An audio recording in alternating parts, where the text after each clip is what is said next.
നിങ്ങളുടെ ഇഷ്ട പരമ്പരകൾ എക്സ്ക്ലൂസീവായി സൺ നെക്സ്റ്റ് ആപ്പിലൂടെ തികച്ചും ഫ്രീ ആയി ഇപ്പോഴേ ആപ്പ് ഡൗൺലോഡ് ചെയ്യൂ. എത്രയോ നാളുകളായി ഈ നിമിഷത്തിനു വേണ്ടി ഞാൻ കാത്തിരിക്കുന്നു. ഇനി അങ്ങ് പറയൂ, ഇവിടെ ഞാൻ ഈ ക്ഷണം തന്നെ അഗ്നിയിൽ ഹോമിക്കട്ടെ? അരുത്.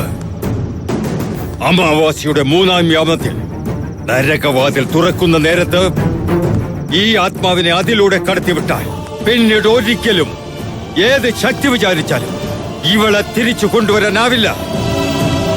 ഇവളുടെ മുതുമുത്തശ്ശി അത്യപൂർവ ശക്തിയുള്ള ആ ആത്മാവ് ശക്തി ക്ഷയിച്ച് നശിച്ചു പോയില്ലേ?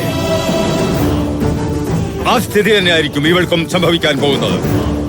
അതുകൂടി കഴിഞ്ഞാൽ പിന്നീട് എന്നെ ജയിക്കാൻ ആർക്കും ആവില്ല.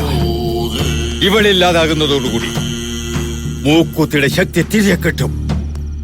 പിന്നെ നിധി വേട്ടയാണ്.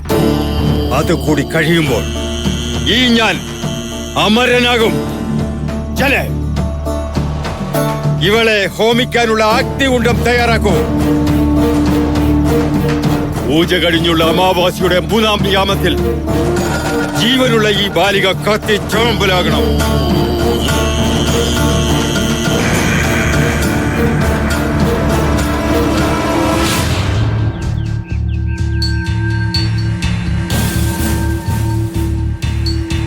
ചേച്ചി, സുരന്ദേച്ചി, സുരന്ദേച്ചി, ചേച്ചി. ലതയോ? എന്താ ലതേ ഒരു മുന്നറിയിപ്പും ഇല്ലാതെ? വീട്ടിലെന്തെങ്കിലും പ്രശ്നമുണ്ടോ? എന്താന്ന് പറയേ, ഈ കാര്യം എന്താന്നൊന്ന് പറയേ. അത് പിന്നെ നമ്മുടെ ശ്രീകുട്ടിക്ക് എന്ത് പറ്റി? ശ്രീകുട്ടി ഒരു പിശാച് പോലെ രൂപം രാത്രി വന്ന് നമ്മുടെ ശ്രീകുട്ടിയെ രാഷ്ട്രരൂപം പിടിച്ചുകൊണ്ടുപോയി. എന്തോ നീ പറയുന്നേ? എന്തൊക്കെയാ ലതേ പറയുന്നേ? എന്റെ മോക്ക് എന്ത് പറ്റിയെന്നാ? അത് ഞാൻ കണ്ടതാ. ഒരു ഭീകര രൂപം ശ്രീകുട്ടിയോട് ഇരുട്ടിലേക്ക് പറയുന്നത് ഞാൻ കണ്ടു. ഞാൻ പറയുന്നത് സത്യം. അയ്യോ അമ്മേ,